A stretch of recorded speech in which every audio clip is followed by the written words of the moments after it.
A bit surreal telling you guys this.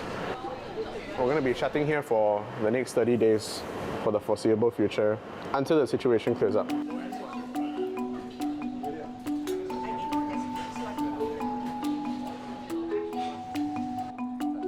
I'll be really honest with you guys.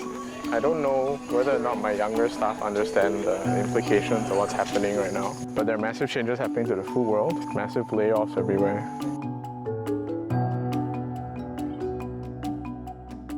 Well, the restaurant industry is obviously destroyed. For one simple reason is that we are closed.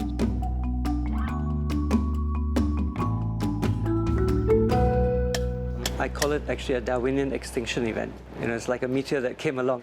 And I think any of us who were fragile just got crushed. And why were we fragile? Labor costs have gone up exponentially. When we first started this restaurant, foreign worker levy was 50, 100, 200. Now it's 600, 700, 800. And rent also has gone up like double as well. When you talk to the REIT, it's always no. They're totally not interested to hear the word rent decrease. And they would rather take the risk of leaving a place empty than to give a sitting tenant a break. What do you think COVID exposed about some of the deficiencies in a restaurant of this type? We were too big.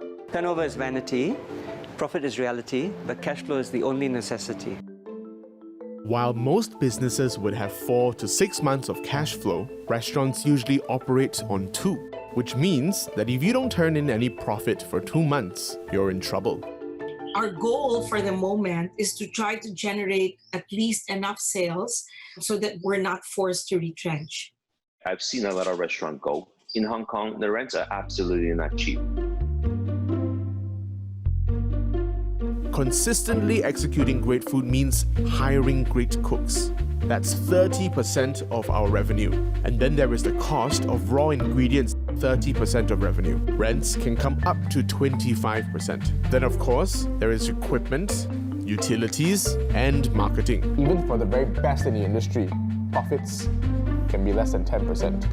In 2018, the average profit margin in Singapore's restaurants was 5.5%. Imagine, for every dollar you spend at my restaurant, I only make about 5 cents. An average of 808 new restaurants enter the market every year. Perhaps it's time for us to ask, how many restaurants does Singapore really need?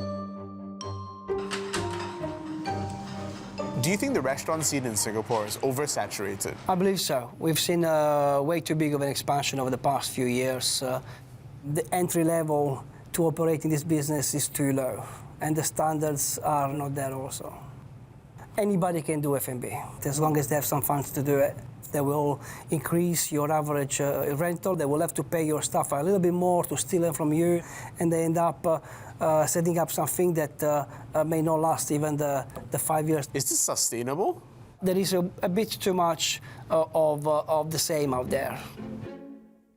During this period, plenty of restaurants are going to shut their doors. And as a chef, this is tough to see. It's hard, but maybe it's about time, right? For the rest of us still weathering this storm, maybe it's time we took a good hard look at what needs to change and if we need to trim some fat.